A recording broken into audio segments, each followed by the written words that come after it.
ॐ शुक्लाम्बरधरं विष्णुं शशिवर्णं चतुर्भुजं प्रसन्नवदनं ध्यायेत् सर्वविघ्नोपशान्तये। अज्ञानतिमिरान्धस्य ज्ञानाञ्जनशलाकया चक्षुरुन्मीलितं येन तस्मै श्रीगुरवे नमः। गुरुर्ब्रह्मा गुरुर्विष्णुः गुरुर्देवो महेश्वरः गुरुः साक्षात् परब्रह्म तस्मै श्रीगुरवे नमः। पाण्डुच्छायोपवनवृतयः केतकैः सूचिभिन्नैः नीडारम्भैर्गृहबलिभुजामाकुलग्रामचैत्याः त्वय्यासन्ने परिणतफलश्यामजम्बूवनान्ताः सम्पत्स्यन्ते कतिपयदिनस्थायि हंसादशार्णाः। पाण्डुच्छायोपवनवृतयः केतकैः सूचिभिन्नैः पाण्डुच्छायोपवनवृतयः केतकैः सूचिभिन्नैः पाण्डुच्छायोपवनवृतयः केतकैः सूचिभिन्नैः नीडारम्भैर्गृहबलिभुजामाकुलग्रामचैत्याः नीडारम्भैर्गृहबलिभुजामाकुलग्रामचैत्याः नीडारम्भैर्गृहबलिभुजामाकुलाग्रामचैत्याः त्वय्यासन्ने परिणतफलश्यामजम्बूवनान्ताः त्वय्यासन्ने परिणतफलश्यामजम्बूवनान्ताः त्वय्यासन्ने परिणतफलश्यामजम्बूवनान्ताः सम्पत्स्यन्ते कतिपयदिनस्थायि हंसादशार्णाः। सम्पत्स्यन्ते कतिपयदिनस्थायि हंसादशार्णाः सम्पत्स्यन्ते कतिपयदिनस्थायि हंसादशार्णाः।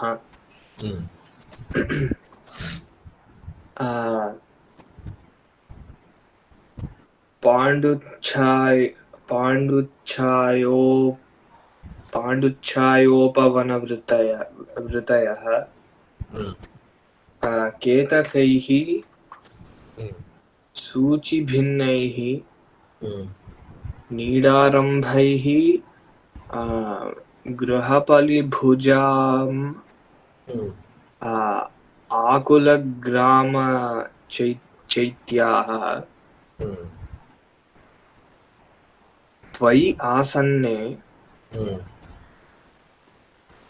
परिणतफलश्यामजम्बूवनान्ताः सम्पत्स्यन्ते कतिपयदिनस्थायि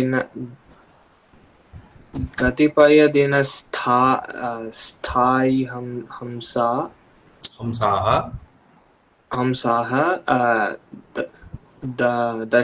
दशार्णाः।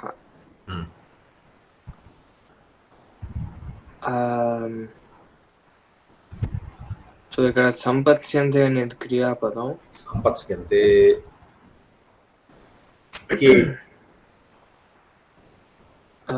దశార్ణాः సంపత్స్యంతే. దానికి విశేషణం వచ్చేసరికి పరిణతఫలశ్యామజంబూవనాంతాः కతిపయదినస్థాయి హంసాः దశార్ణాः సంపత్స్యంతే. ఇంకా ఉన్నాయి.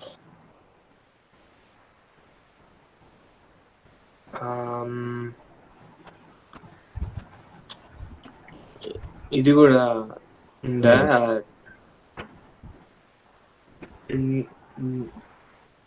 నీడారంభైర్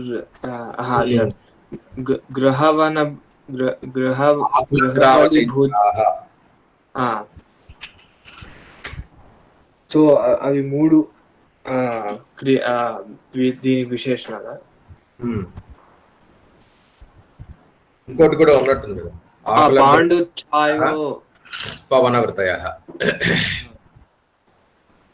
ఇప్పుడు ఆకులగ్రామ చైత్యాహ అనే దానికి ఆకులము అని అంటే వ్యాప్తము అనే అర్థం వస్తుంది. కేషాం ఆకులగ్రామ చైత్యాహ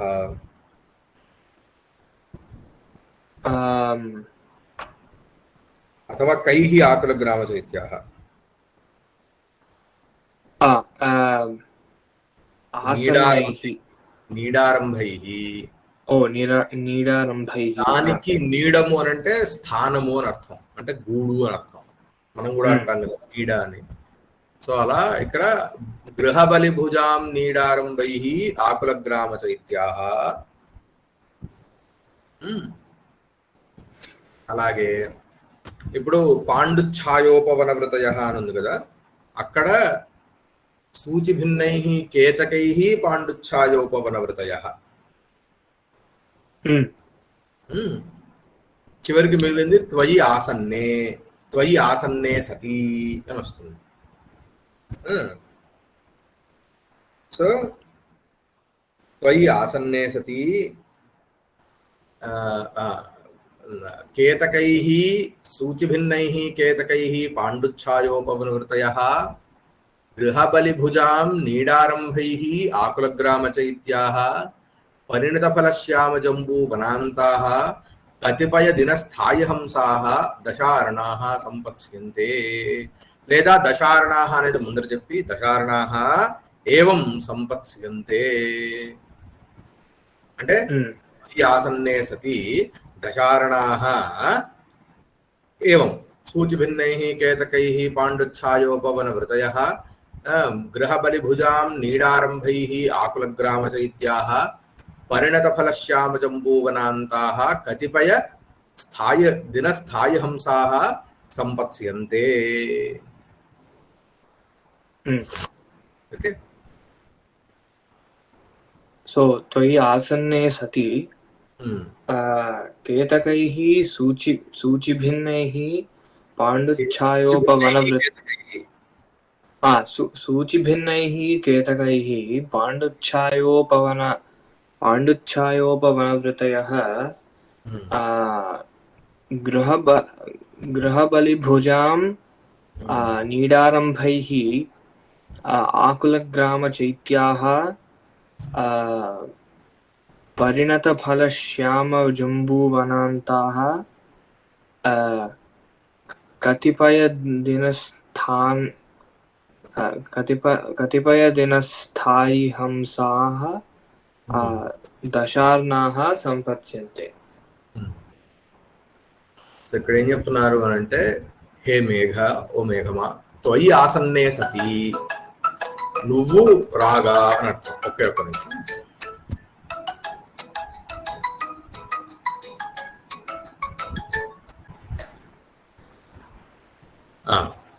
త్వయి ఆసన్నే సతి అంటే నువ్వు రాగా అంటే నువ్వు వచ్చుతున్న వాడవే అగుచుండగా అంటే నువ్వు వస్తున్నప్పుడు దశారణాః దేశాః, దశారణములు అని అంటే దీన్ని ఇక్కడ విదిశ అని ఉందన్నమాట మనకి. ఎక్కడ అంటే జస్ట్ సెకండ్,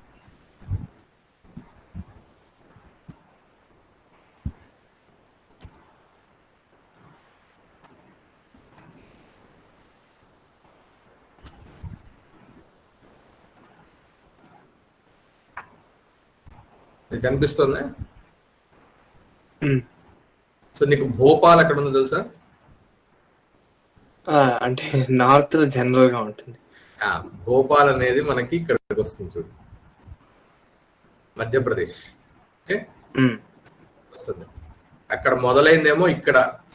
ఓకే, ఇది ఇంచుమించుగా నాగ్పూర్ అని ఉంది కదా, దీనికి దగ్గరలో మొదలైంది. ఓకే, కథ. సో ఇక్కడ నుంచి ఇప్పుడు ఇక్కడ చెప్తుంది, ఇప్పుడు మధ్యప్రదేశ్ అని కనిపిస్తుంది కదా. సో ఇక్కడ భోపాల్ ఉంది కదా, సో ఇది పక్కన విదిశ అని ఉంది కదా. సో ఇది ఇంచుమించుగా ఇది దశారణో దేశ అని అంటారు. దశారణము అనే దేశం, ఈ దేశానికి పేరు దశారణము అని.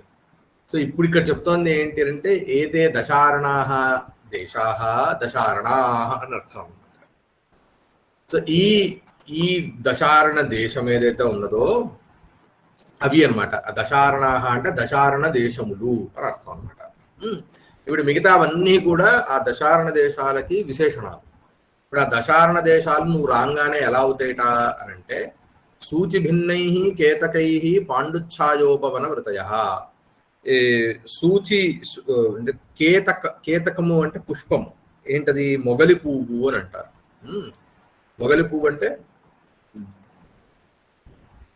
ఇగో ఈ ఓకే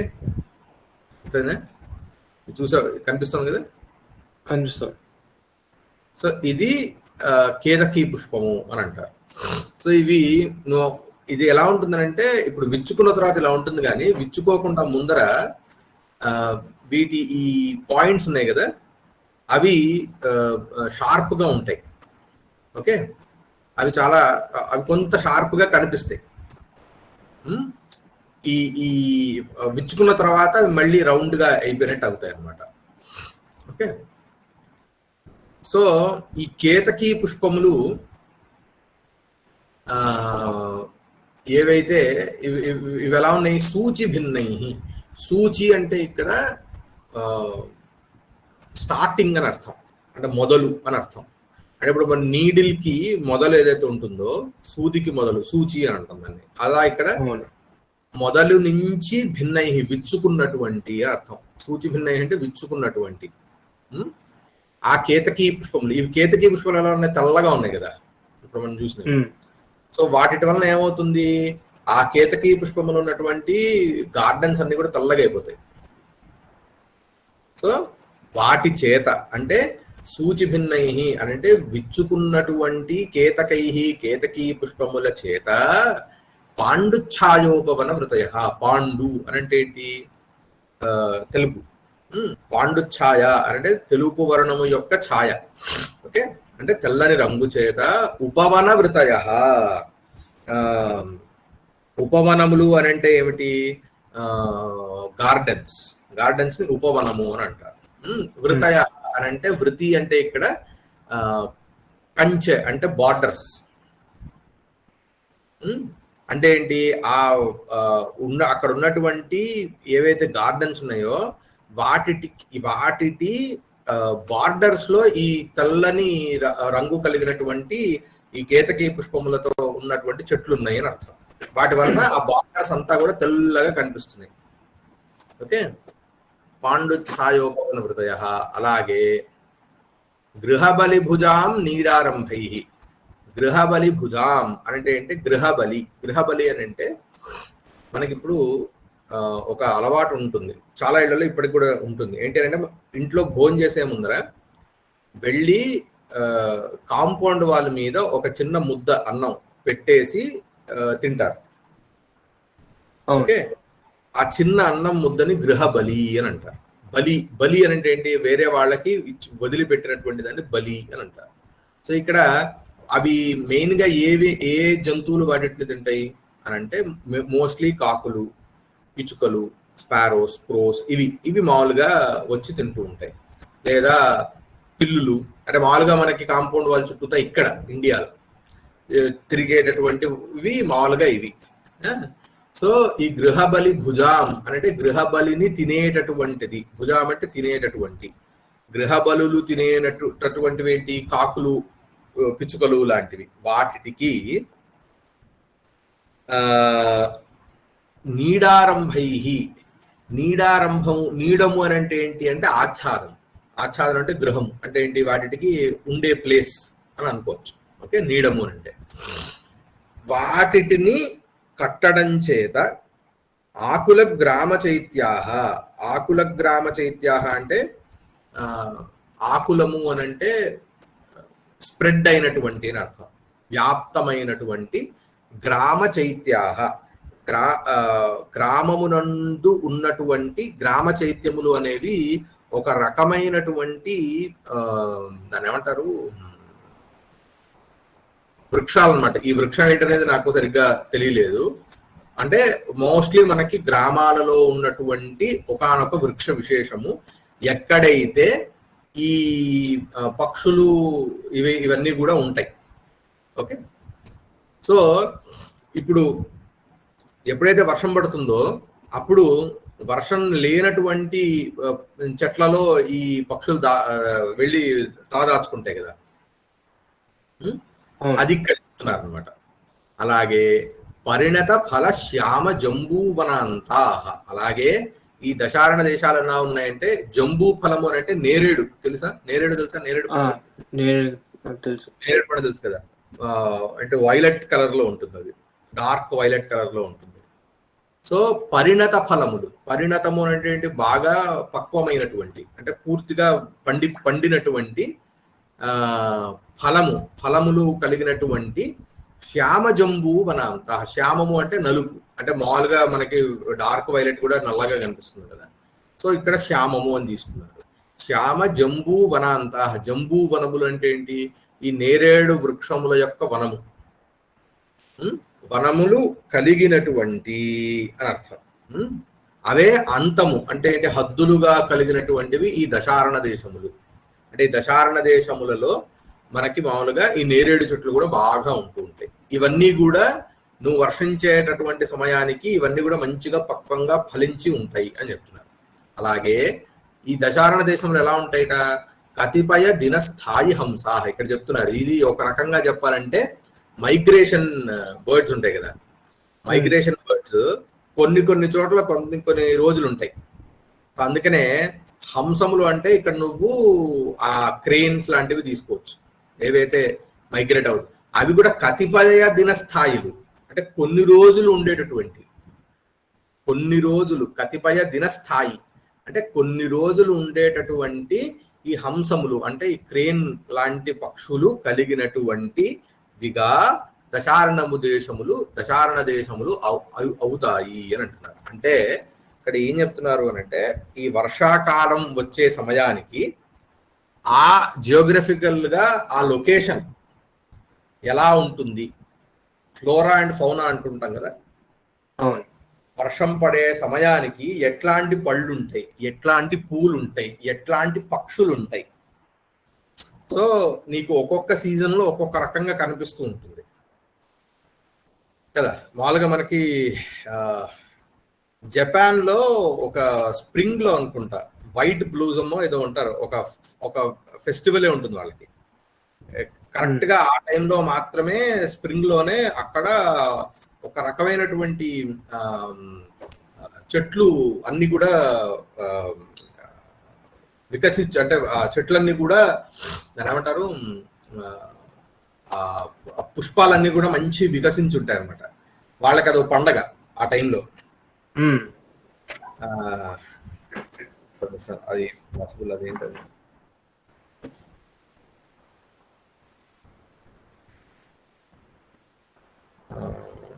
యా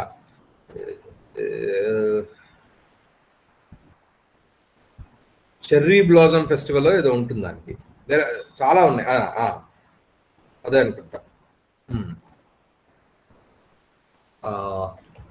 పాసిబుల్, ఒకసారి చూద్దాం.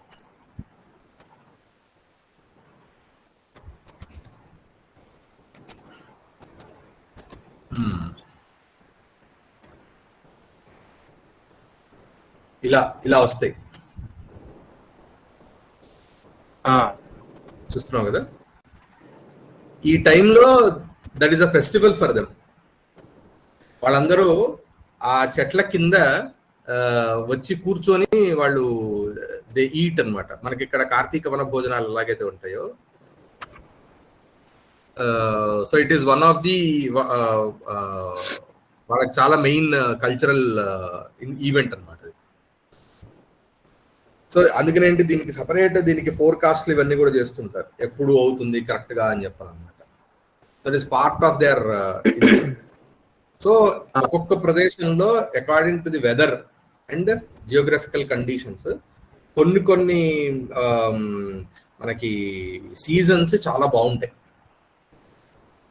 అందుకనే మనం ఈ ప్రదేశానికి ఎప్పుడు వెళ్తే బాగుంటుంది, స్విట్జర్లాండ్కి వెళ్ళాలి అని అంటే నార్మల్గా ఏంటి, you don't go in the summer, you rather go in the winter to enjoy the view అన్నట్టుగా అనమాట. కాశ్మీర్ కూడా అంతే. సో అట్లా ఇక్కడ ఈ వర్షాలు పడుతున్నప్పుడు ఇంత చాలా బాగుంటుంది.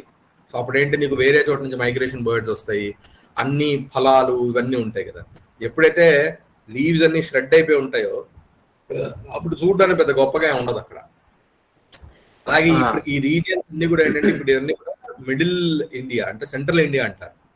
ఈ సెంట్రల్ ఇండియాలో నువ్వు ఎండాకాలం వెళ్తే ఎండాకాలం మొత్తం కూడా చూడ్డానికి అంతా ఎలా ఉంటుంది అని అంటే అదేదో సమ్మర్ కటింగ్ చేయించుకున్నట్టు ఉంటుంది అనమాట. అంటే మొత్తం అన్ని ఆ, ఆ, ఆకులన్నీ రాలిపోయి నీకు కొండలన్నీ కూడా బ్రౌన్ కలర్ లో ఉంటాయి. నువ్వు అదే వర్షం పడిన తర్వాత చూస్తే ఫుల్ గ్రీన్ గా మంచి నీకు చాలా చూడడానికి చాలా అందంగా ఉంటాయి. So you prefer rather rainy season to visit these places than summer season. అట్లా రైట్. పాండుఛాయోపవనవృతయః.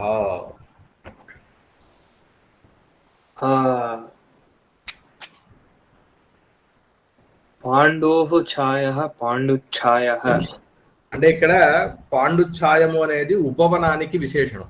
అంటే తెల్లని రంగు కలిగినటువంటి అని అర్థం. సో పాండు ఛాయా యస్య సహ అథవా యాసాంతాః పాండుఛాయాః. అంటే ఉపవనానాం వృతయః ఉపవనవృతయః. పాండు ఛాయా యాసాంతాః పాండుఛాయాః. పాండుః ఛాయాః యాసాంతాః పాండుఛాయాః. పాండుఛాయాశ్చ తాః ఉపవనవృతయః ఛాయోపవనవృతయః. పాండుఛాయాశ్చ తాః ఉపవనవృతయః పాండుఛాయోపవనవృతయః.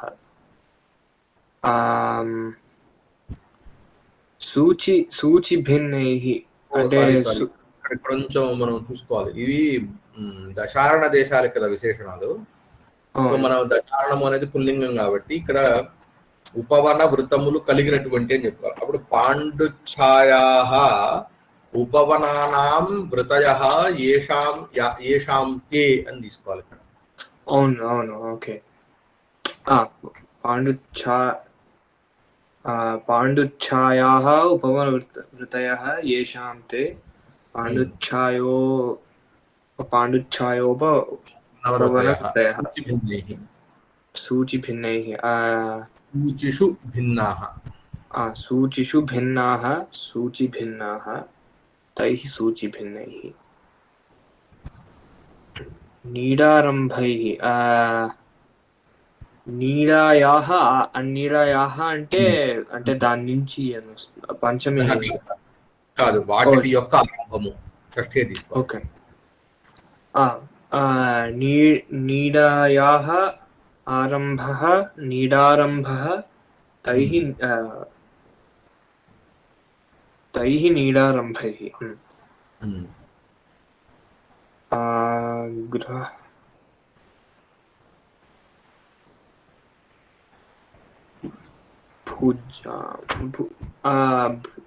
భుజాః అంటే ఇక్కడ తినేటటువంటివి.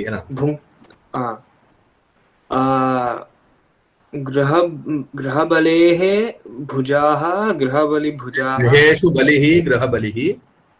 గృహేషు బలిః భుజాః భుజః గృహబలిభుజः తేషాం గృహబలిభుజः. గృహేషు బలిః గృహబలిః గృహబలేః భుజాః గృహబలిభుజాः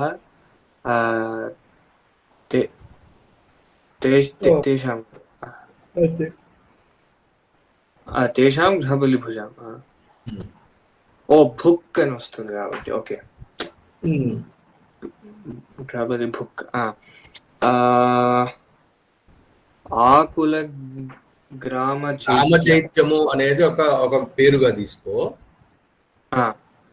ఆకులాః గ్రామ చైత్య అథవా ఆకులాని గ్రామ చైత్యాని ఏషాం తే.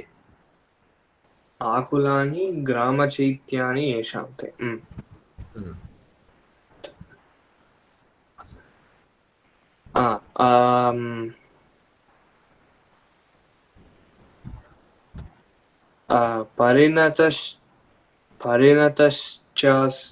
పరిణతంచ తత్ ఫలం పరిణత ఫలం.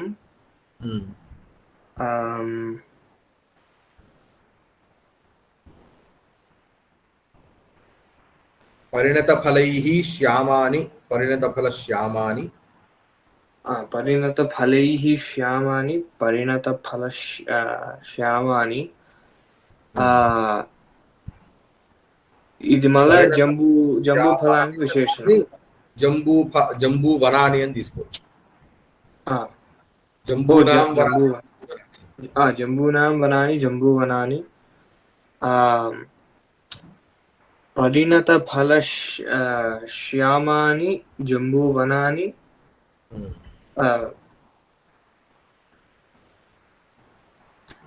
ఏషాం తాని వస్తుందా? అంతే అంతే. జంబూవనాని అంతాని అంతః కదా. జంబూవనాన్యేవ అంతాః అంతము అంటే బార్డర్. ఓకే, ఈ జంబూ వనములే పరిధి అంటే ఇక్కడ బార్డర్ గా కలిగినటువంటి అని అర్థం వస్తుంది.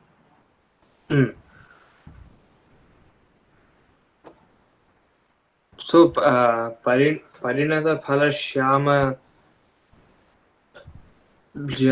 జంబూ వనాని ఏవ అంతాః పరిణత ఫల శ్యామ జంబూ వనాంతాః.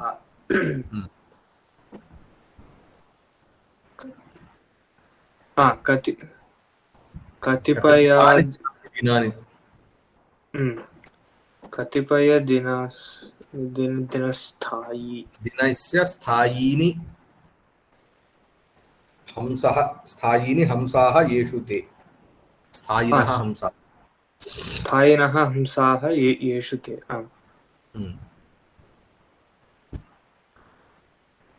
సో కతిపయ అంటే కతి చర్ణ లాగా వస్తుంది. అదే ఫ్యూ అనే అర్థంలో కొన్ని వస్తుంది. అంటే కతి చన్నకి కతిపయకి తేడా లేదు. అంతే.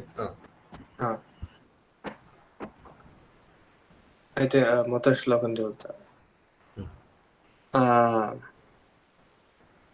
పాండుఛాయోపనవనవృతయ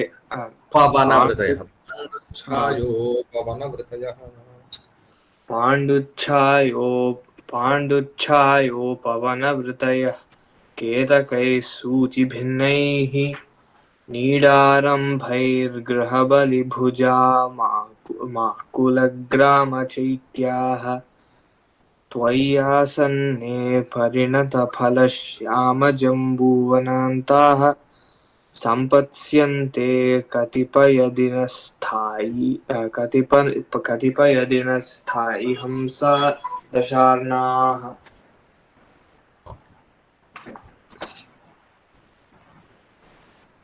సరేనండి. ఇక్కడ కరెంటు పోయినట్టుంది.